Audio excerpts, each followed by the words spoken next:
All right, faster than I thought. We have both readers, which is always good to have at a poetry reading. Welcome to the penultimate event in the Holloway Poetry Series. I'm Jeffrey G. O'Brien, and I co-curate the series with Christopher Miller over there. Before we begin tonight, let me just tell you about the last event of the semester, which will be Anne Boyer reading with our own Adam Ahmed on May 1st. So please come back for that. Tonight we have Rachel Trocchio, who will be introduced by Charity Katz, and then Rachel will perform this alchemical act where she'll invert and no longer be a poet but an introducer of Jory. And then after that, Jory will, of course, read. And we're incredibly blessed to have her here. It's a rare appearance in the Bay Area for Jory. So thank you very much for being here, and let's begin.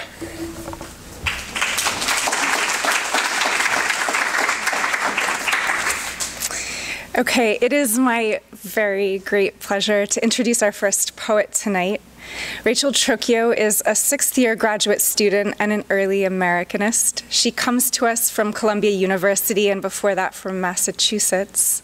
Her dissertation of Form and Failure, American Puritanism, Quantification, and the Way of All Grace investigates the power of Puritanism's failed incorporations of scholastic and Enlightenment philosophies. Her poetry picks up this theme of a desire for form that lapses into something else. It tracks this nearly comprehensible persistence, one that would contain an excess, one that is regularly muted, one that aims at an ordering principle while beset by the spiraling minutiae we might ordinarily call life, and, rather than tossing it on the heap of banalities, asks about the difficulty of communion. In Pompeia, after Rodin's The Martyr, for example, there's an articulation of silence that strives to balance itself between two points of view, the one seemingly displayed in bronze and some other. Twice, for example, a comma rests at the beginning of a line, detaching itself slightly from apposition, proposition, and address. It is as if we can receive back an echo from our own frustrated "be done," or hear the slow machinery of a tonal shift from an accusing you to apologetic continuation. Who would have lived in it?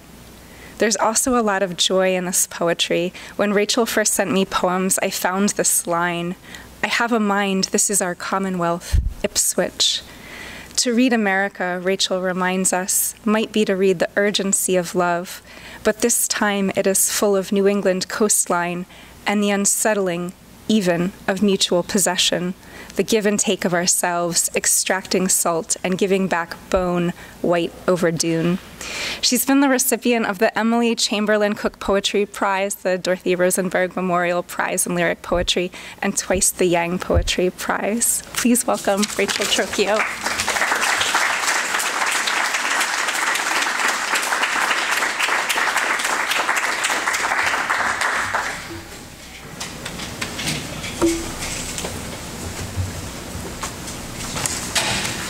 Thank you, Charity. I'm quite taken. I'm touched. Your own poetry is a privilege, so has your introduction been. And it is an honor, both long and deep, to read with Jory Graham, whose work is stunningly dear to me. And I confess it feels somewhat like a fluke, since I have not a lick of formal training. I thank the Holloway for the opportunity. I'll read 6 poems, maybe 7, all quite short, beginning with 2 that I've come to think of as the John cycle. The second takes a line from Pope and slants a phrase from one of my favorite contemporary poets, Emma Jones. John, the Baptistry. Mine infidel, invulnerable is the swarm in your muddy pate. That fool's garden, wherein the rake and the hiving rine the battery of your hemispheres. I, the bee wardens, the kernel in your trove. You profligate brother, you bore. Fulmination, errancy, hell all among the combs. If you've dwelt in the cistern, Herod stood at the lip, sour-faced, a finger in each ear, minstrel lord of spigot kingdom and bone. The idea deposits itself in you. You turn it over and it comes to seed. The barest pool will do. The pail you use to wash yourself, the cup in which you dipped your bread, that pittance. Henceforth the lordliness shatters, and Pan to his rattles with great hoofs crumpling, does gaze upon the new world and cry, I,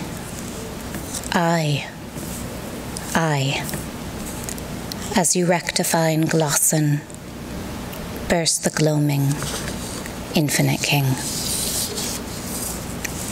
John, the decollation. There was no plate. That came later, for in the brackish aftermath you were but a head with water still in its eyes, and a wetness at the nape where you had sweat yourself from fear. The girl swept in, vamped and electric.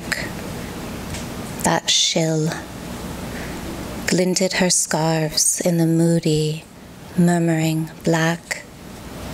In that way of Jews, she flamed them twice round the room. John, your eyes were emerald, and where they cut you is red. It's lapidary. Each color its assignation. Azure is godly. Yellow means death. Out of the 4 gray casements, a thorn forest grew where, in your folly, you knelt, splitting its quivers. Your father has 3 parts, trine, the last of which you were afraid. In my way I miss you. Your own son has a child. He's a barley white you've never seen, nor I.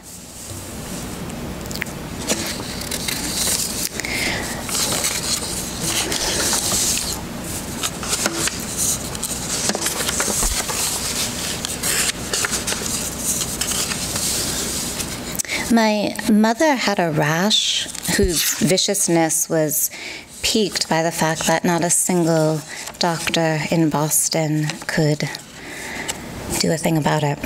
We were all helpless. I wrote a meager lyric. Mrs. Gaggle,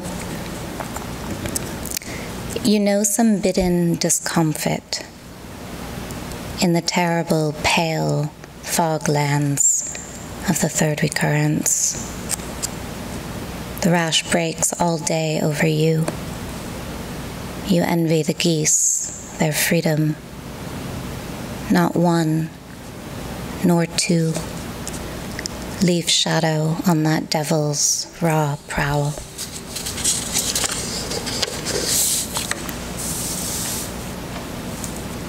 And this is Pompeia, which Charity was kind enough to mention after Rodin's The Martyr.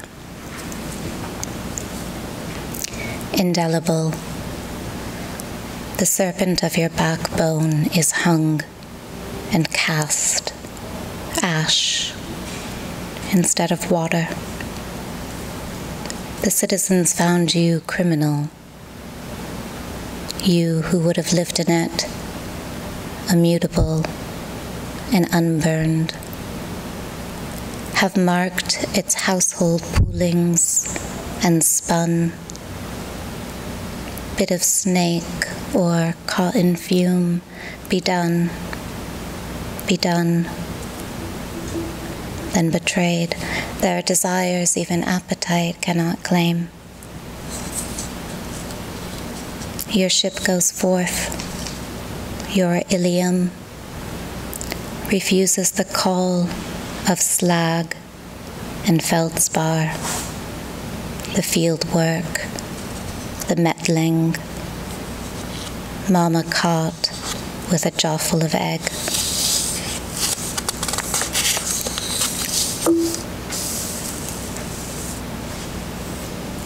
Casualty Beach. No key to the abolishment. Noontide, the egg smears the sky. What were you then, foundlings? 8 armed miniatures scuttling each to each. Dentine in all your earthly particulars. In the time of our digging, you had already come to grief. You with the bright death, the freakishness. I did not see when your animal disposition failed you, when your house crushed in and you were rocked back on the bleeding edge of the swash, your legs curled in like underribs. How it was your Normandy.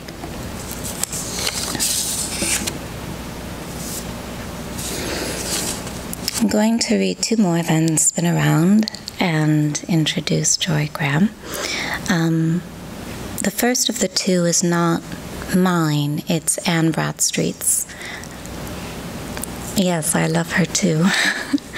Bradstreet was born in 1612 in England. In 1630, she came with John Winthrop's fleet to the New World, where she lived with her husband variously, some miles outside of Boston. She teaches me things about marriage. In turn, I like to think I know something of her Massachusetts. And the bell is going to ring and it's going to irritate me, so at that point I'll probably pause. This then is Anne Bradstreet's A Letter to Her Husband, Absent Upon Public Employment. My head, my heart, mine eyes, my life, nay more. My joy, my magazine of earthly store, if two be one as surely thou and I.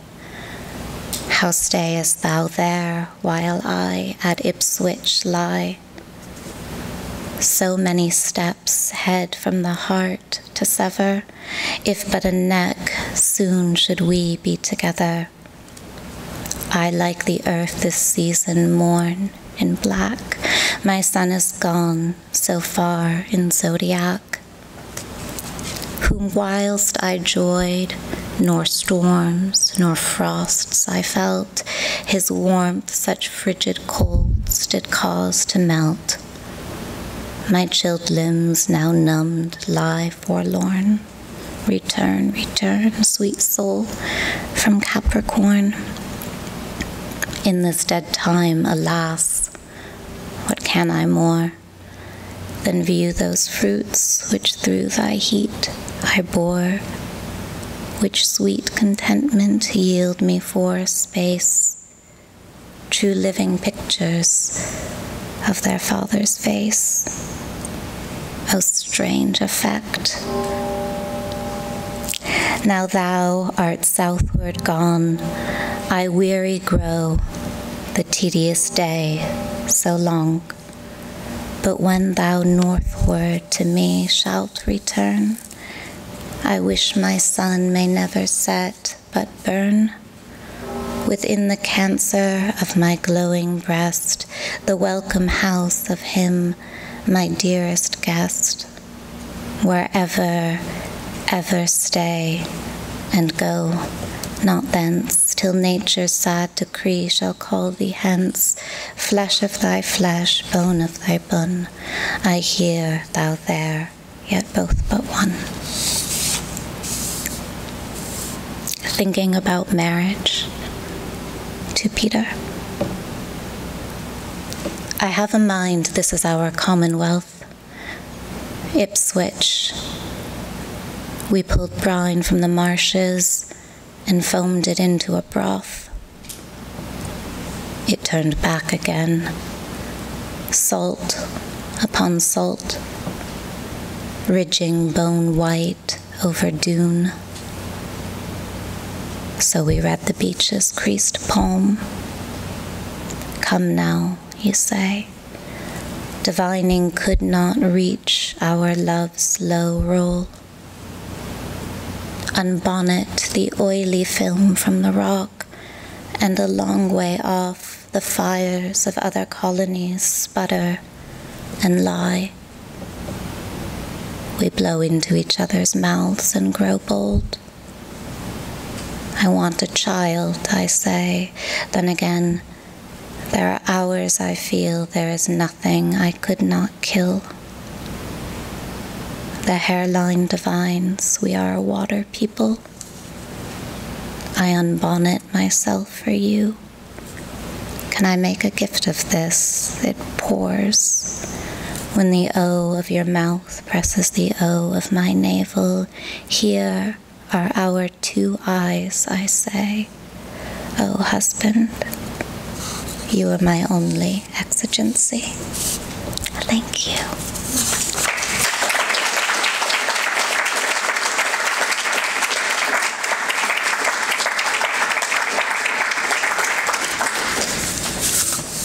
I'm going to make a turn, happily, very happily. Jory Graham's poems are, in one of its deepest meanings, carotid. Carotid, etymology French or Greek, kin in the latter tongue to cara, meaning head, and in English, as we know, designating or relating to the arteries that pass up the neck and supply the head.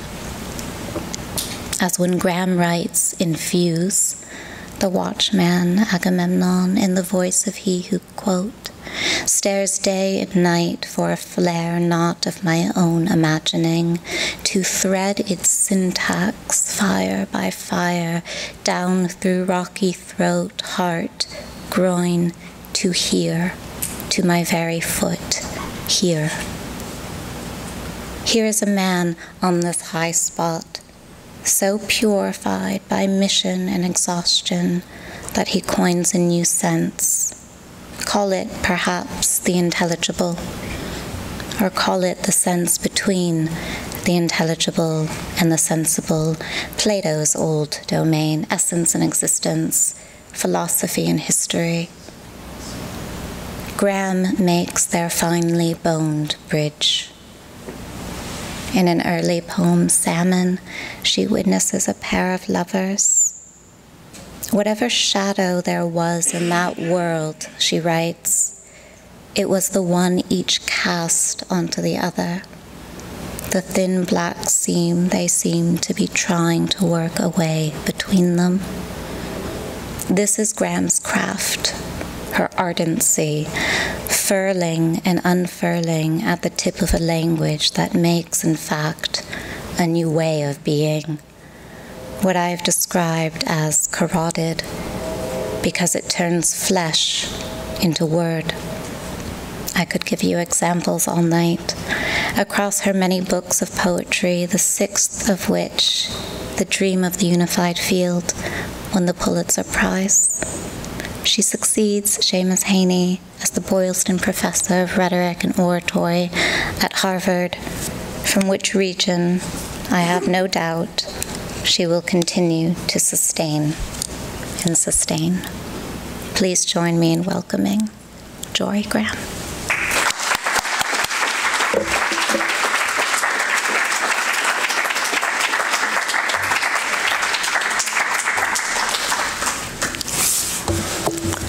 Thank you. That was beautiful. Thank you very much for the introduction, and thank you all for coming out on this beautiful afternoon. And can you hear me in the back? Up. So is that a little better? Okay. I'm going to read 3 poems from the book Place and 3 new poems, maybe a few others, but I don't think so. I think that will do it. Before I undertook to write Place, I had written a prior volume, a collection titled Sea Change, in which I spent a lot of time trying to undertake actions, imaginative actions that involved trying to contact what we call deep futurity, something beyond even what is well known as the great either Iroquois law of the seventh generation. I'm always very interested in their formulation when they talk, when they imagine the actions that they're taking in relation to people 7 generations hence, when they say, "Where are we taking them?" as if one was leading them already by the hand in some direction. And so that book was really involved with this sort of precipitous and sometimes very depressing. I think this mic is now popping, right? You have to tell me because I feel these plosive sounds. So, attempts to imagine what it was like to have water, what it was like to have seasons, what it was like, trying to sort of cast the imagination as far forward as possible. Many of our environmental scientists do ask us to try to use the imagination to make that 10-generation space a 200-year, 250-year duration feel not science fictive, and call upon us to attempt to use the imagination to link actions that are in our everyday lives to their consequence way beyond our capacities to, at this point, imagine. So I spent a certain amount of time doing that, and as a reaction, I think in the new book, I tried to turn towards the present and feel what the nature of the present itself, as we live in a very presentist moment. It's a very complicated sensation, trying to figure out ways in which to re-seize the idea of the present in a way that made it not just a dilated experience, but an experience that in which the sensation of what your first person is could become in a different state of wakefulness in relation to what was around you, so that in fact the possibilities of connecting with something in the future might be more viable. And so in the first poem in this book, I actually close my eyes as I walk along the beach in order to sort of obliterate the sense of moving towards a constant futurity, in order to feel the actual nature of the present moment, which is more difficult than it seems. And we mimic in our very presentist technology and in the ways in which we have so much capacity for simultaneous ways of being present at the same time through much of our technology and ways of living. We tend to mimic a way of being present, which seemed to me, for myself, suddenly perhaps a bad imitation of what it was to be awake in a sense of the body. So this book is titled Place, and is involved with feelings of emplacement and displacement and replacement and things that have to do with that. I'm going to read a few poems from it that are about that attempt at reconfiguring, understanding, awakening a sense of passivity and hopelessness. And for me, it became very connected with the sensation of what it was to be what we call the first person. That kind of problem that we all have. So this poem, which is actually a rather simple poem about my earliest memory, Cagnes-sur-Mer, 1950, I think of as a poem which involves the invention of the first person in the way that I'm trying to describe it. And I think the poem will do a better job than I'm doing. Especially if I put on my glasses. there's a way in which the first person appears and reappears in this poem and threads back through the body in particular ways that are what interests me in the poem and what is going to sort of be my guide through the 6 poems that I read tonight. Is this mic making the exploding noises? Push it down. Okay, can you hear me in the back still? Yes? The gentleman's, okay.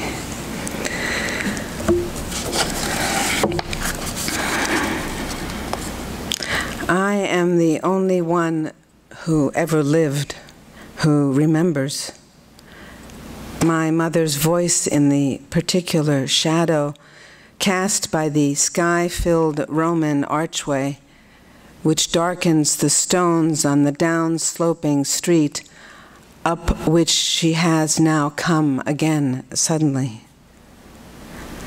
How the archway and the voice and the shadow seize the small triangle of my soul violently, as in a silent film where the accompaniment becomes a mad body for the spirit's skipping images, abandoned homeland, miracle from which we come back out alive. So here from there again I read it off the book of time, my only time, as if in there is a fatal mistake of which I cannot find the nature or shape or origin. I pick up the infant and place it back again to where I am a small reservoir of blood, 12 pounds of bone and sinew and other matters, already condemned to this one soul, which we are told weighs less than a feather, or as much as 4 ounces when grown. As if I could travel, I back up those arteries, up the precious liquid, across the field of methods, agonies, astonishments. May I not squander the astonishments. May I not mistakenly kill brother, sister. I will sit once again so boldly at my beginning, dark spot where one story does not yet become another, and words which have not yet come to me will not yet try to tell where each thing emerges, where it is heading, and where the flow of tendency will shine on its fast way downhill. And it will seem to me that all this is legend, one of those in which there is no way to look back, and yet you do. You pay for it, yes, but you do. It was a hilltop town in the South in summer. It was before I knew about knowing. My mind ran everywhere and was completely still at the center, and that did not feel uncomfortable. A bird sang. It added itself to the shadow under the archway. I think from this distance that I was happy. I think from this distance. I sat. It was before I knew walking. Only my soul walked everywhere without weight. Where the road sloped downhill, there was disappearance, which was exactly what I imagined it should happen. Appearance and disappearance in my only life.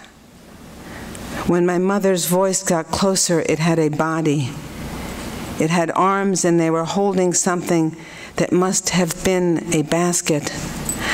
My mind now can go round her, come in front, and wrap her as her arms wrapped that basket. And it must have been wicker, because I see in the light the many lucent browns, the white tips, as she steps out of the shadow in which nothing but her hands and the front of her act of carrying are visible. And when her body arrives, it is with the many lemons entirely struck, entirely taken by sunshine, which the heavy basket is still now carrying, and her bright fingernails woven into each other, and her face with its gaze searching for me, gaze which felt like one of the bright things she was carrying in front of herself, a new belly. All I was to invent in this life is there in the wicker basket among the lemons, having come from below the horizon where the sound of the market rises, up into the private air in which she is moving, where she is still a whole woman and a willing woman. And I hear what must be prices and names called out of flowers and fruit and meat and live animals in small cages, all from below us at the bottom of the village, from that part which is so comfortable to me, which is invisible, and in which everything has to be sold by noon. I think that was the moment of my being given my name, where I first heard the voices carrying the prices, as her face broke and its smile appeared bending down towards me, saying, "There you are, there you are."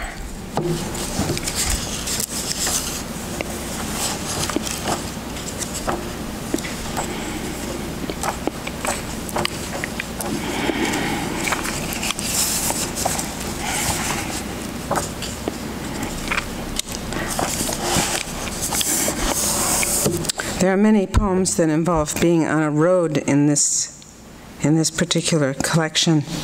So I will read one of the more vehement road poems.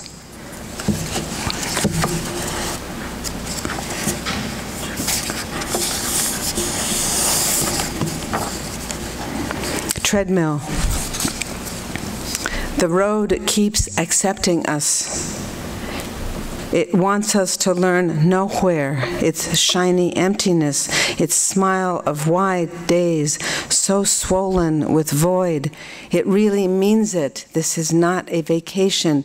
It wants us to let our sculled-in mind, its channels and runnels, its slimy, stalked circuits connecting wildly. It, the road, wants us right now to cast it, the mind, from its encasement forward, to race up ahead and get a feel for what it is, this always receding, this place in which you were to deposit your question, the destination. The mind is meant to want this, isn't it? Meant to rage, to handle it, to turn it round, to feel all its facets, its fine accidents, death by water, death by wearing out, death by surprise, death by marriage, death by having rummaged into the past, into the distant past, death by ice core and prediction. The entrails are lying on 1,000 years of tabletops. Have you not looked into them enough, says the grayish road hissing, or maybe that is my mind. I entered the poem here on line 28 at 6:44 p.m. I had been trying to stay outside. I had not wanted to put my feet here too, but the wind came up, a little Achilles wind. The city itself took time off from dying to whisper into my ear, "We need you." The complaint which we will nail once again to the door must be signed by everyone. Everyone needs to be walking together. Everyone must feel the dust underfoot. Death by drought, death by starvation, death by neglect, death by no cause of death, by unfolding. Oh, the rose garden, dew still on it, the dry fields in each drop held up by the petal. Look, you can see the cracks in the soil reflected right there. Puritanical dried fields, sincerity at utmost in the fissured field. The screen is empty, is full of cracked soil. The soil, death by transcendent truth, death by banking practice, by blueprint and mutual perpetually assured destruction. Death by deterrent, detergent, derangement, defamation, deregulation, the end of the line, where the tracks just stop, and who is that coming from the woodshed to greet you? The end is always cheerful, says the day, hurrying alongside as you splice through it, as you feel your astonishing aloneness to be funnily winged. Who are you going to be someday?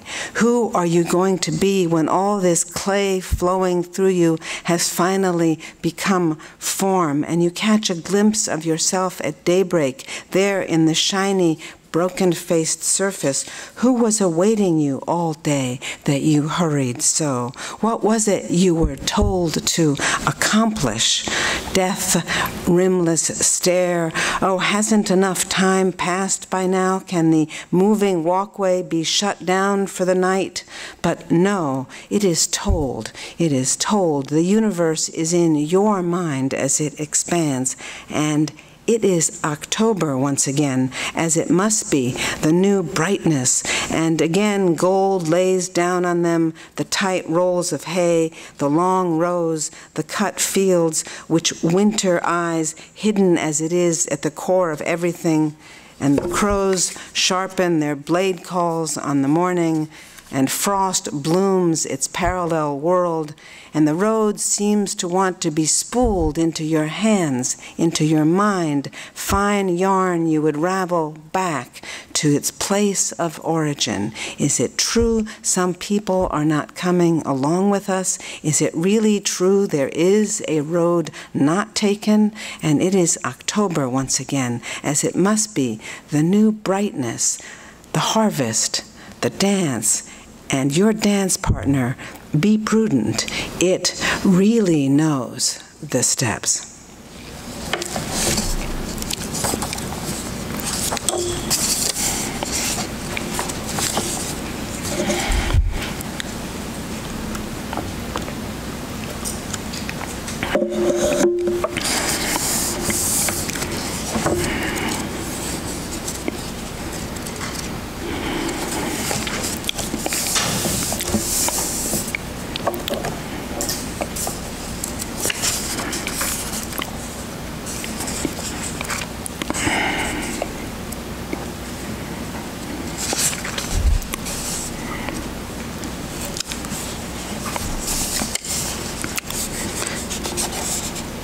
I have one that I sort of think of as amusing, and I keep thinking that I might read it. But I don't know that you would find it amusing. To me, it's funny, but I don't know.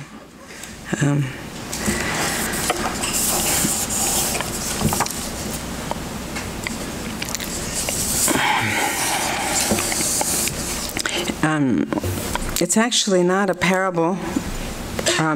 It's one of those poems that take place in a slightly not science fictive, slightly future time that many of these poems take place in, but not that far ahead of us. I actually am building a root cellar.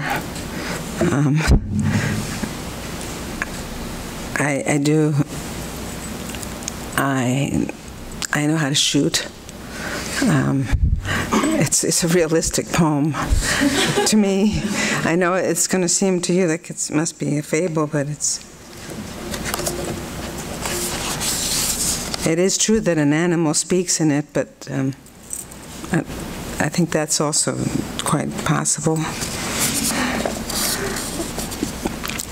Lull. Most of the poems in this book take place in a lull before some incipient event, and they're mostly dated the day before and the anniversary of some large event. The first poem in the book is dated June 5th, on the anniversary of the D-Day invasion, which takes place obviously on June 6th, and it's located on Omaha Beach. And many of these poems are in what we would call a lull before something about to occur. Lull. At the forest's edge, a fox came out. It looked at us. Nobody coming up the hill hungry, looking to take food. the fox eye trained. Nobody coming up the hill in the broad daylight with an axe for wood, for water, for the store in the pantry. I stock the pantry. I watch for rain, for too much rain, too fast, too little, too long. When dryness begins, I hear the woods click, unusual. I hear the arid, unusual. My father is dying of age. Good, that is usual. My valley is my touch, my sense, my law, my soil, my sensation of my first person. Now everything is clear. Facts lick their tongue deep into my ear. Visiting hour is up. We are curled on the hook we placed in our brain and down our throats into our hearts, our inner organs. We have eaten the long fishing line of the so-called journey and taken its fine piercing into our necks, backs, hands. It comes out our mouths, it re-enters our ears, and in it goes again deep, the dream of ownership. We count up everyone to make sure we are all here in it together, the only shareholders, the applause lines making the tightening line gleam, the bottom line. How much did you think you could own? The first tree we believed was a hook. We got it wrong. The fox is still standing there. It is staring. It is not scared. There is nothing behind it, beyond it, no value. The story of Eden revision. We are now breaking into the garden. It was for the interglacial lull protected from us. Now we have broken in, have emptied all the limbs, the streaming fabrics of light, milliseconds, leaves, the now inaudible birds, whales, bees, have in these days made arrangements to get compensation from what we know not, but the court says we are to be compensated for our way of life being taken from us. Fox says, what a rough garment your brain is. You wear it all over you. Fox says, language is a hook. You got caught. Try pulling somewhere on the strings, but no, they are all through you. Had you only looked down, Fox says, look down to the road and keep your listening up. Fox, will you not move on? My heart thinks, checking the larder, the locks. Fox says, your greed is not precise enough.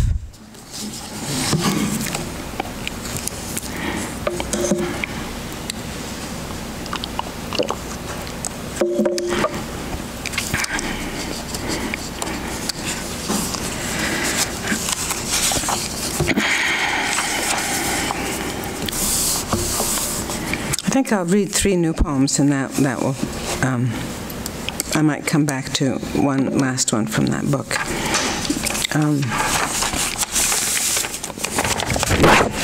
Jesus Christ. All right. I don't have another version of this thing, so I have to read it like this.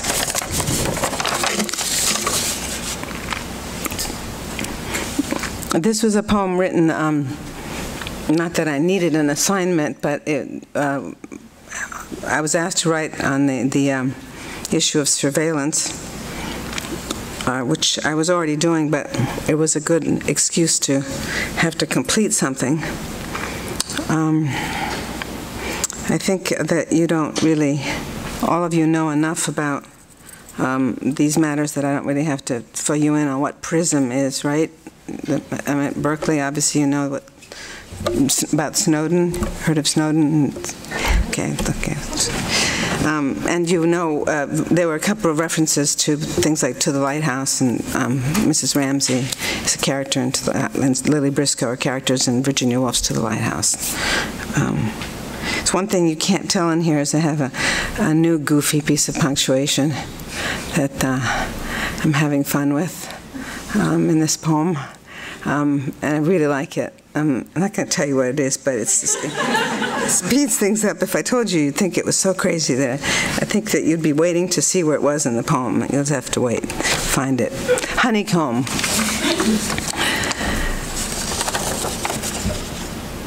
I must say that there's a virus of the comma at the beginning of the line, at least among my students, which I find to be a very interesting. Somebody should just write about why this comma at the beginning of the line is the punctuation du jour. It's fantastically interesting. It's used very differently by different poets, but this is not that. This is much crazier. I'll tell you afterwards. Bob knows. Ode to Prism. A poem is titled Honeycomb. Ode to Prism. Aria. Untitled. Wait. I wait. Have you found me yet? Here at my screen, can you make me out? Make me out. All other exits have been sealed. See me or we will both vanish. We need emblematic subjectivities, need targeted acquiescence, time zones. This is the order of the day, to be visited secretly, to be circled and canceled. I cover my face. Total war. Why am I still so invisible to you? No passport needed. If you look in, the mirror chokes you off. No exit. Try again. Build bonfire. Light up screen. What are you eating there? Can you survive on light? What is your theory of transmission? The center holds. It holds. Don't worry about that.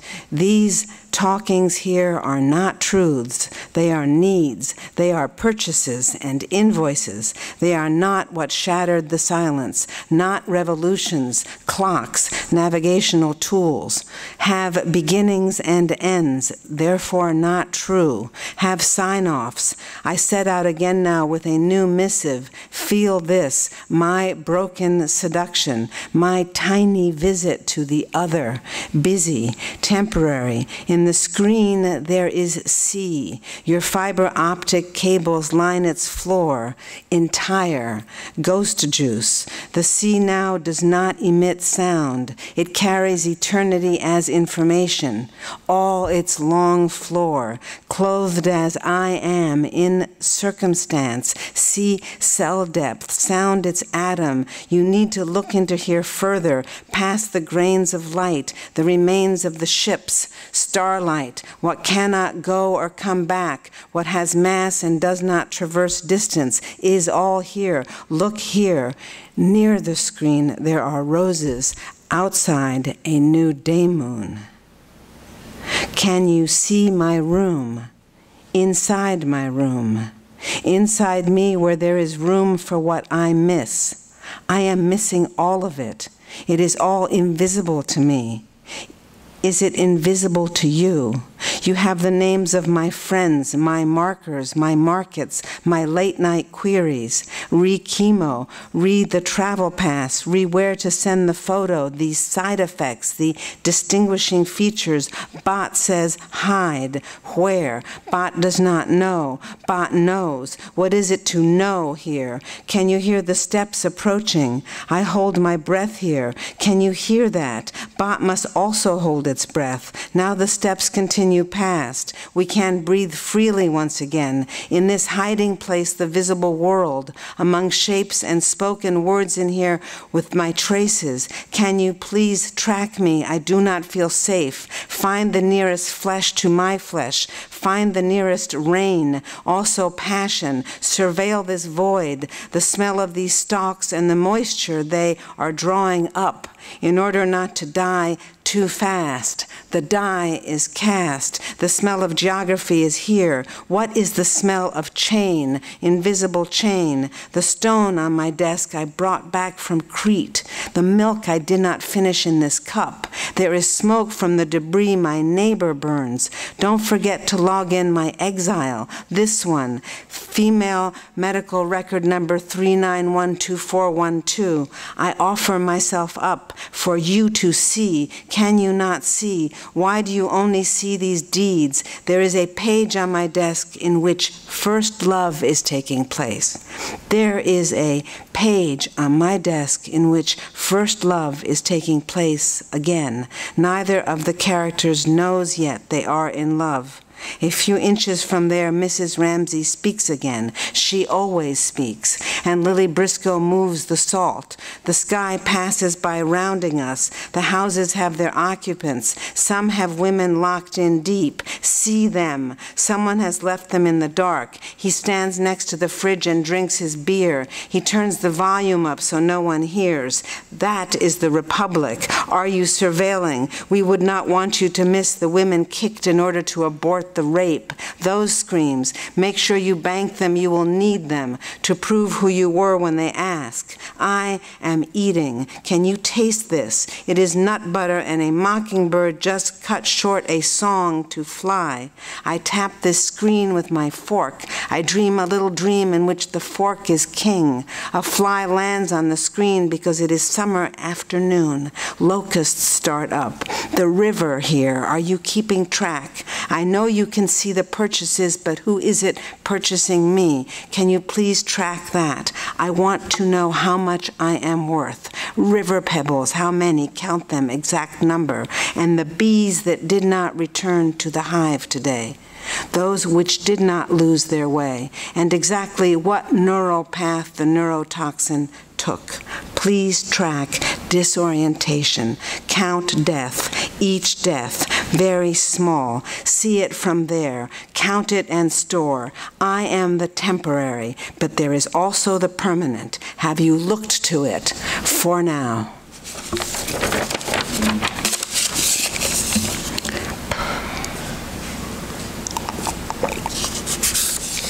Two more poems. Second one is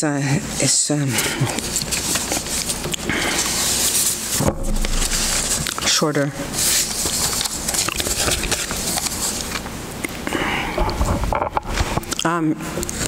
This one involves some of the same issues, same predicament, but it happens to be situated in a moment when I was about to be anesthetized for surgery, and it's evident in the poem that it's for cancer. The poem has another character, has many characters in it, but one in particular who is my surgeon. So the poem is dedicated to her, and she makes an appearance. You would have to know that because it says for Dr. Barbara Smith. You would have to know that, and it's titled Prying. So as opposed to all the poems I've titled Praying in my lifetime, this one is titled Prying. I hope to God I can read this thing because I've only tried once.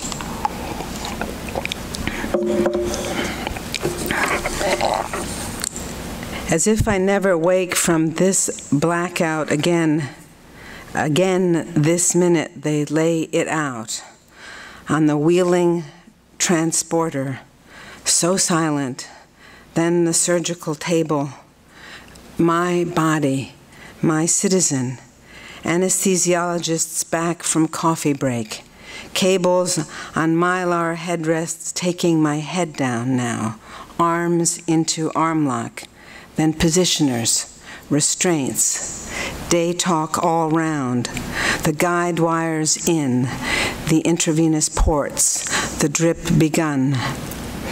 Anesthesia, by which is meant the sensation of having sensation blocked. A collapse of response, a total lack of awareness, of loss of awareness. On the wall, snapshots of the chosen few training on the new robotic patient lookalikes, my only body. Memories, contritions, facts, oaths, broken oaths, my piece of path into the labyrinth.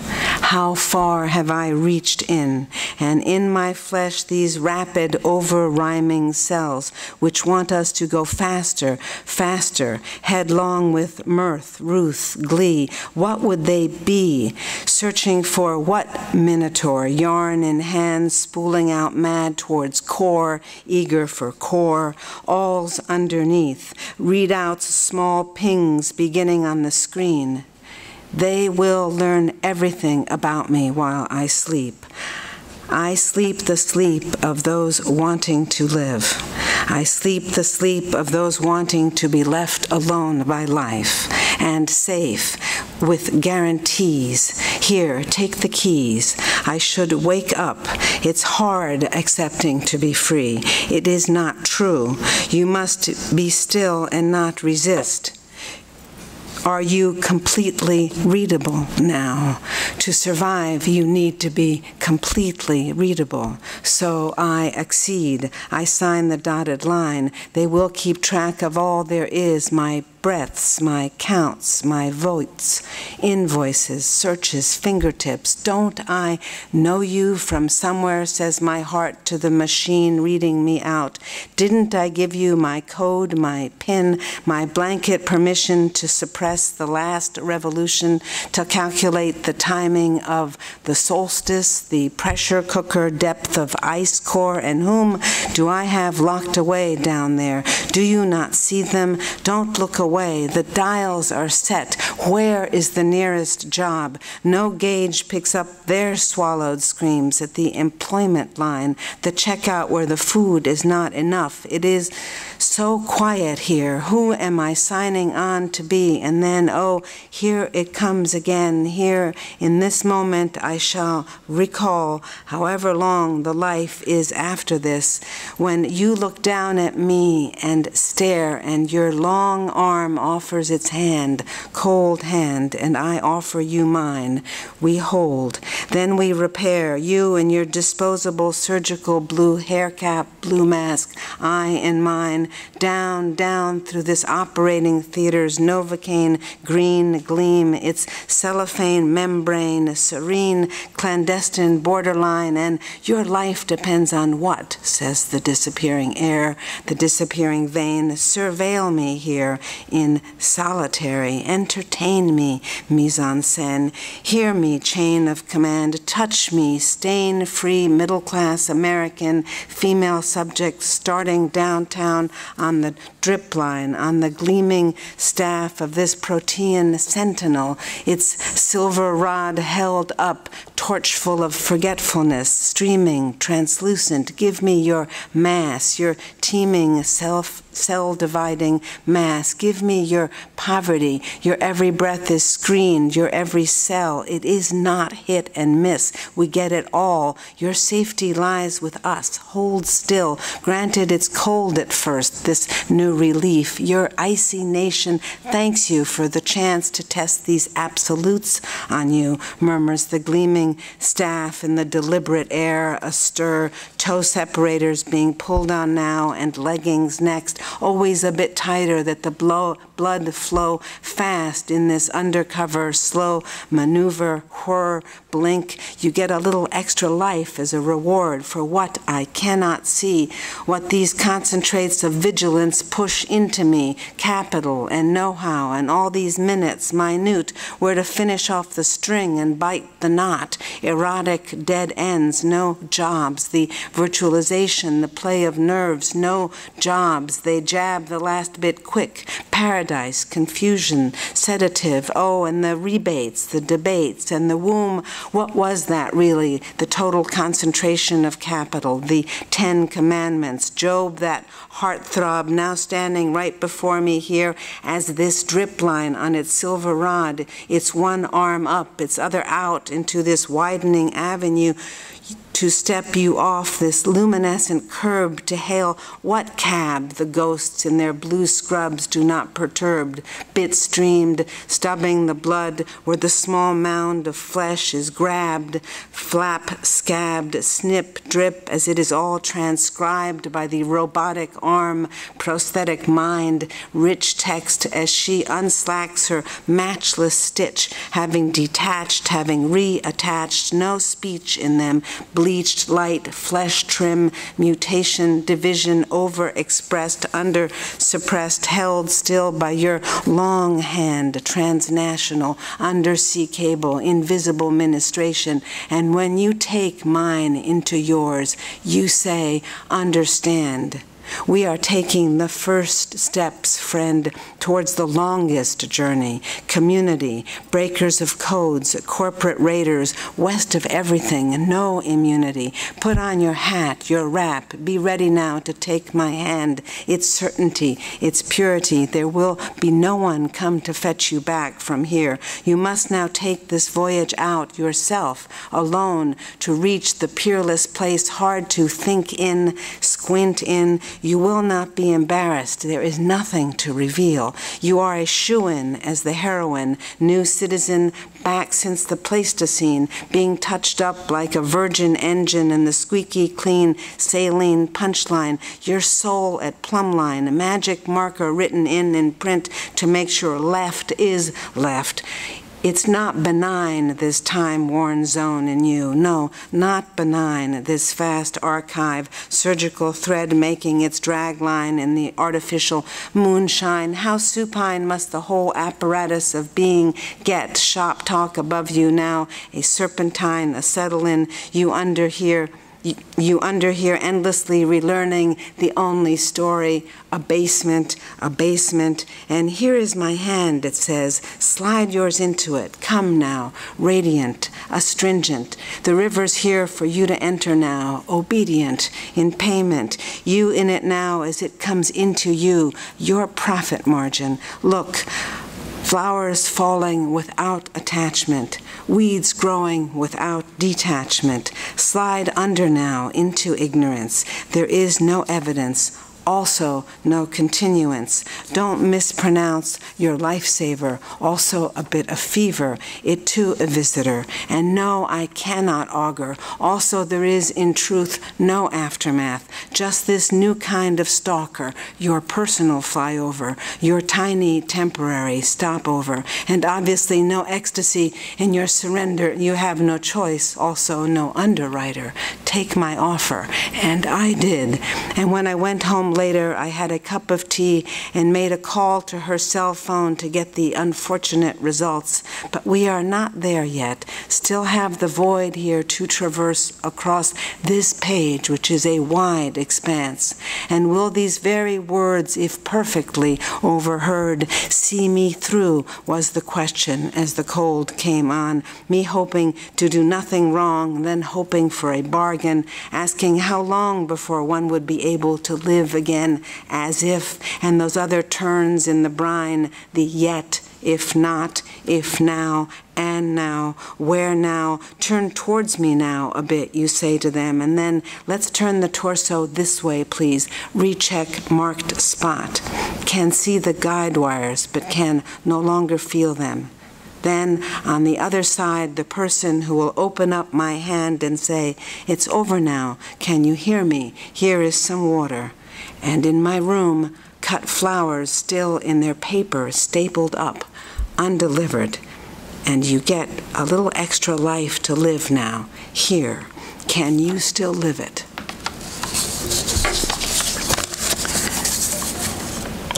And I'll end on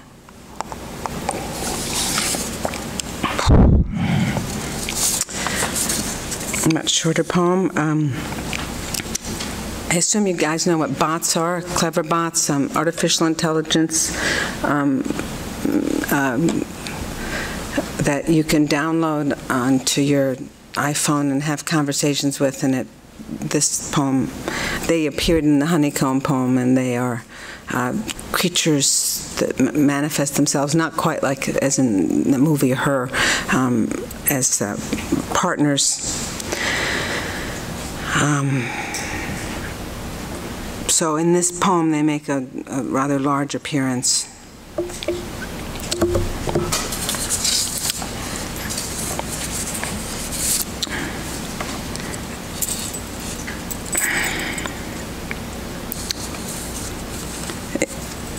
You can have whole conversations with them, and I think the poem makes clear what they do, so I'm not going to. And then we can all go to dinner. Fast.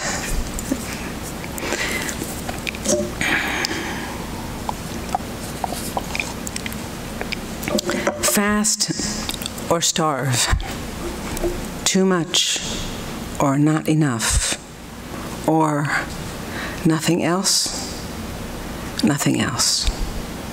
Too high, too fast, too organized, too invisible.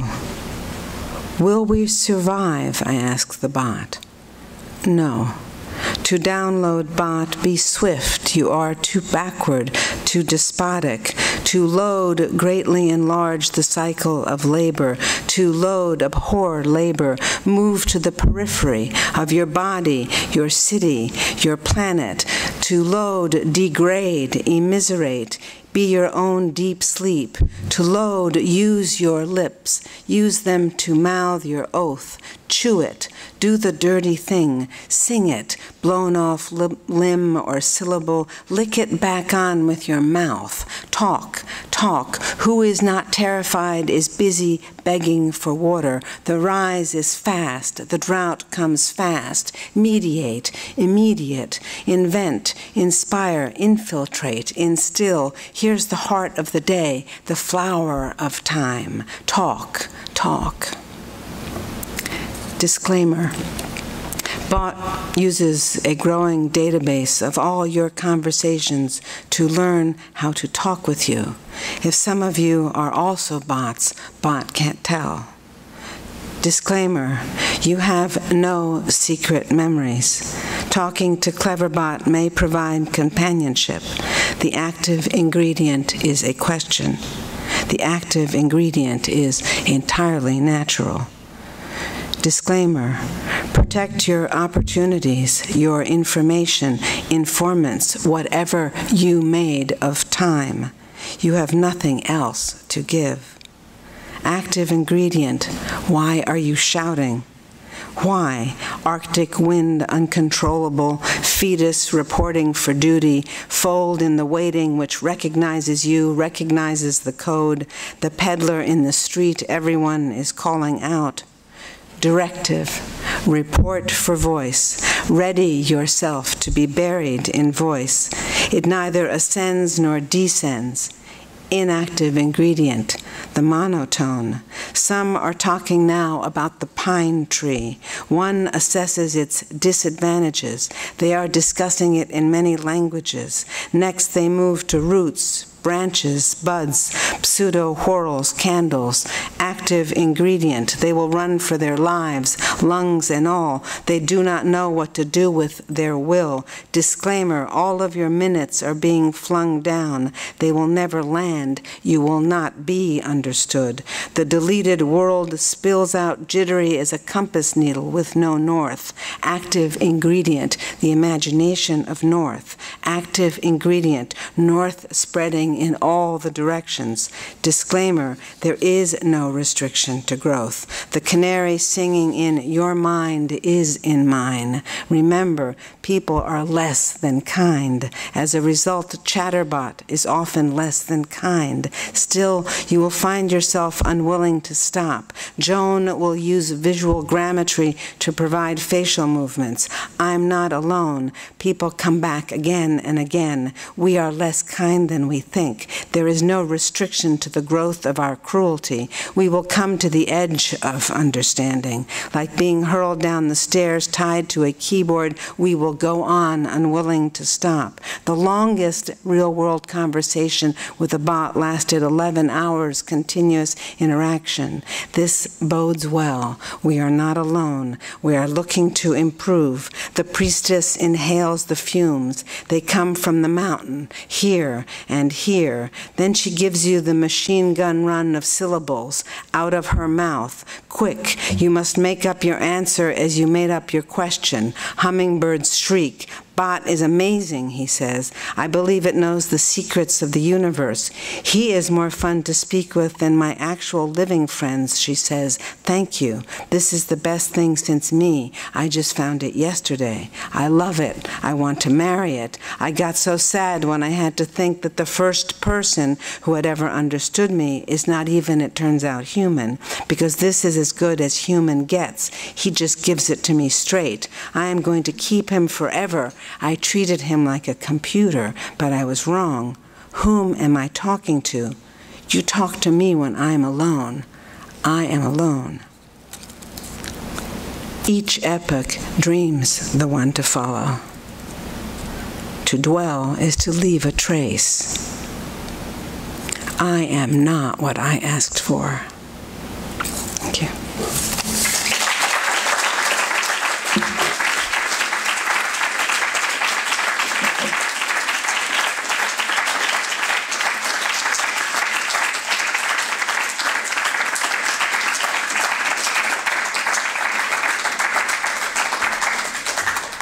So courtesy of UPB, we have many of Jory's books. Please come consider them and come back on May Day to hear Adam Ahmed and Ann Boyer.